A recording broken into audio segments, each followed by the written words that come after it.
was replaying Fallout 4 recently on the hardest difficulty, and let me tell you, it's no fucking joke. It really makes mundane things such as walking to the next town over really fucking hard.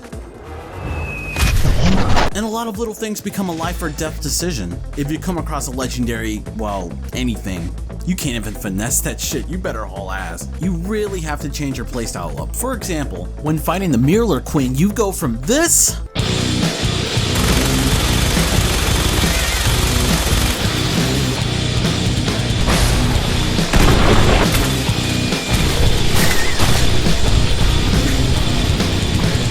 to this. Fucking die! I hate these things. Is he still out there? Oh, he's still out there. Oh my god, oh my god, oh my god, I'm dying, oh my god. The challenge with leveling up here is not getting the kill, but more putting in just enough damage in order to get XP counted towards you, which is harder than you think. And man, you'll really learn to appreciate games that let you save whenever you want. Fuck! Damn! Sorry, I just get a kick from ridiculously hard games. But while I was getting mercilessly destroyed emotionally, I wondered how the first Fallout game was. I mean, Fallout 3 and New Vegas are among favorites, but no one I know personally has played the first Fallout, the one to start this amazing series. To the internet! With many RPG Games of the Year awards, this is promising. It seems like most people have positive things to say. Well, everyone except Derek. Fuck you, Derek.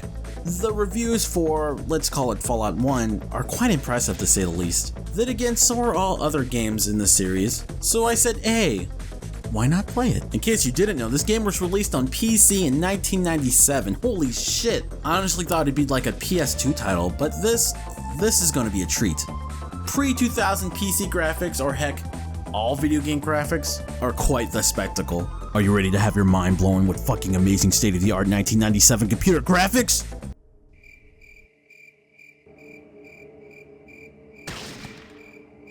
Yeah! You start the game off right on the character creation screen. As far as aesthetics, there's not much you can change. But what you can do, oh boy, let me tell you.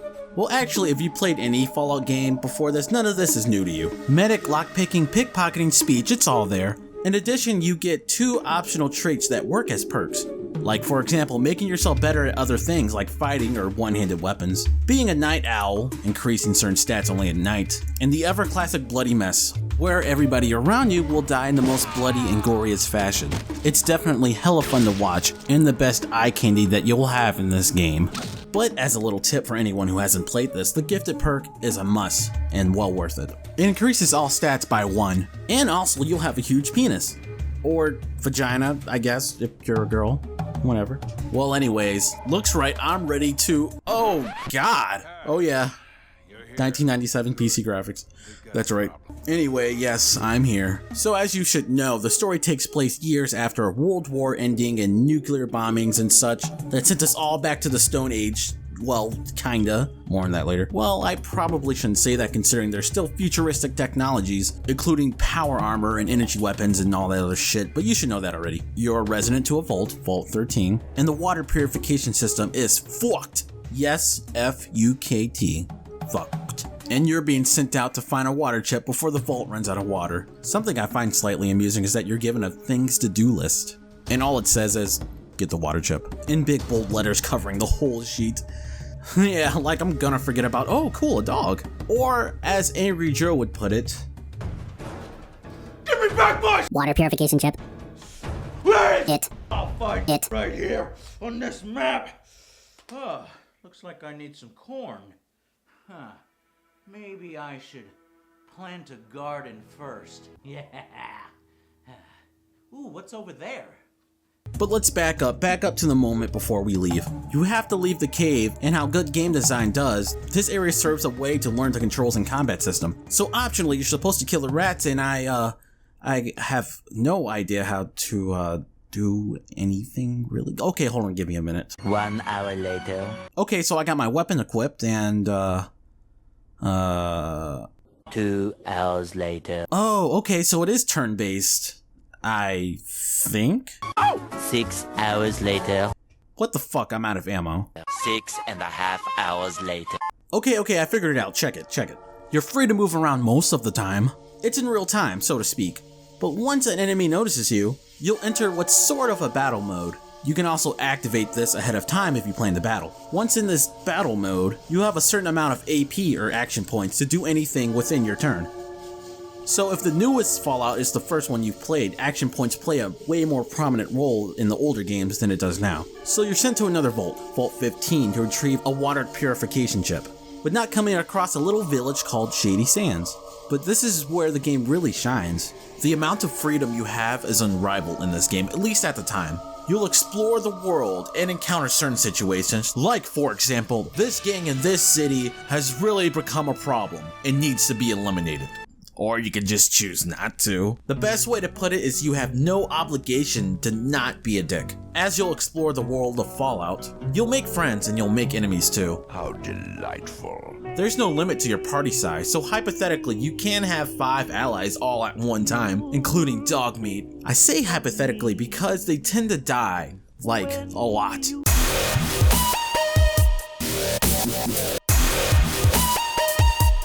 I don't know how many times I've had to load an earlier save just because this piece of shit died. Most of them are forgettable, but I do keep them around for 2 reasons. 1, they distract the enemies so you're not getting gangbanged by like 7 guys. And trust me, that's a nightmare when it happens. And 2, their inventory space is unlimited, as opposed to your character that does have a weight limit. So when an ally dies holding like 7 different weapons I may or may not need, I'd have to leave all that shit behind. Yeah, I'm sort of a hoarder. There is a very frustrating aspect to having an ally. Ian will be the first opportunity to gain an ally, and is extremely useful towards the beginning of the game, so I fully recommend picking him up. However, there will be a time where Ian will shoot you in the back. What I mean by that is, whenever you're near someone who is being shot at by a weapon, there is a chance that you, or both, will be damaged by the bullet. By accident. You see where I'm going? And NPCs do not give a fuck about you being in the line of fire. In fact, I read somewhere, quote, "You aren't really playing Fallout unless you've been accidentally shot in the back by Ian." That also means there will be times that the enemy will kill other enemies, allies will kill allies, and more importantly, you will accidentally kill Dogmeat. Oh, you monster! Well, what do you have? Oh, shit. Sorry, I keep forgetting. I'm not prepared. So, more important people like this will be animated like so, which is actually pretty good for its time now that I look at it. They convey the emotions that they're feeling pretty well, especially when you say offensive shit to them. They're all like, "What the fuck did you just say?" Which brings me to my next point, the dialogue. The speech options are one of the most fun and interesting mechanics of Fallout. Unlike Fallout 4, which often conveys a false sense of choice, some and or most of the time, you will have to watch what the fuck you say in the original Fallout. For example, say the wrong thing at the Brotherhood of Steel base, and you'll be banned from going in there. Forever. No more Brotherhood of Steel missions for you! The dialogue options ranges from being a man of the people, to just being a straight asshole. And I love it, certain dialogue choices have very real and physical consequences and effects. Being persuasive isn't as obvious as in, say, Fallout 4, where the dialogue options are highlighted a different color. You just have to use common sense, giving you a bigger sense of accomplishment and a more realistic effect in the game. The best example of this is when fighting the final boss of the game. Spoilers, I guess.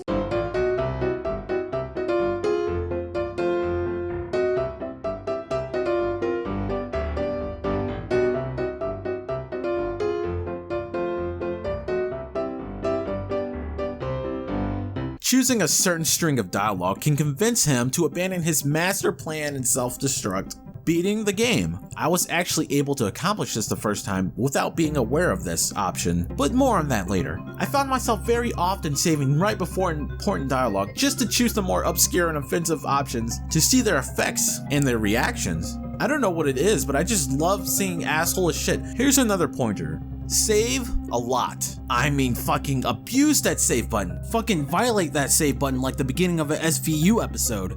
So there's a lot of different shit you can do around the magnificent world of Fallout. A lot of the series' staple are in fact present, so I don't really feel the need to get too much into detail. You've got your ghouls, your super mutants, and your beautiful Deathclaws. Wait, let's just talk about that for a minute. The Deathclaws have a huge build-up in this game, as they always do, I suppose. I already know what they look like, but the build-up was so balls to the wall, I really didn't know what to expect anymore. And now, when we finally see one, they kinda suck. I mean, they take a lot of bullets, and I mean a lot. They eat that shit for breakfast, man, but eventually they do become a lot more manageable to fight, especially when you gotta fight multiple of them. Anyways, what was I saying? Oh yeah, the ghouls, the super mutants, the deathclaws, the badass midgets, the rad scorpions, and there's so many factions. The Brotherhood of Steel, the Children of the Cathedral, the Followers of the Apocalypse, the Gun Runners, the Regulators, the Unity, the Skulls, the Thieves Guild. Fuck! Seriously, you're not gonna remember all of them, so don't worry too much about it. So to get on with the plot, you do find the water purification chip, and the game doesn't end there. You catch wind about some serious shit going on in the Northwest. Certain caravans and people have been disappearing in that area, and you're sent back out yet again to investigate it. I mean, I understand sending one person alone to find a chip, but this I have a problem with. I'm just one guy. Like, what if it's like, I don't know, a bunch of super mutants kidnapping people and transforming them into monsters? Right? It's a bunch of super mutants kidnapping people and transforming them into monsters. So here's the deal. The Unity, a bunch of super mutants who were changed due to nuclear radiation, are carrying out a master plan to turn all the inhabitants of Fallout into more super mutants. They believe that this is the next best step of evolutionary change to humanity, due to the super mutants having superior strength, endurance, resistance to nuclear fallout, and debatably intelligence. Usually they're fucking idiots. They believe in unifying everyone into one perfect species race through strict, hard dictatorship. I mean, what are these guys, fucking Nazis? Yes, they are. Super mutants are, in truth, more suited for the new environment that has taken over the Earth. But obviously everybody's like, fuck that. The Unity is led by Hitler, the Master, who was revealed at the final battle. This fight is pretty hard, as most boss battles should be, but the challenge for me is to keep everybody fucking alive. The other option, as stated earlier, is through certain dialogue that target the one glaring flaw in their master race plan. That flaw being that becoming superhuman causes the subject to become sterile, meaning there will only be one generation of super mutants until they eventually die out. Rest in peace, Nazis. So that's about the gist. Why did I say that? That's about the gist of Fallout. It's definitely an older gem. I totally see why this game became so popular, and why most of you guys have probably already played this and learned nothing from watching this video. But it's a good revisiting, right? Really quick, the Bloody Mess perk lets you have an alternate, slightly different ending than the normal one. Let's take a look, shall we?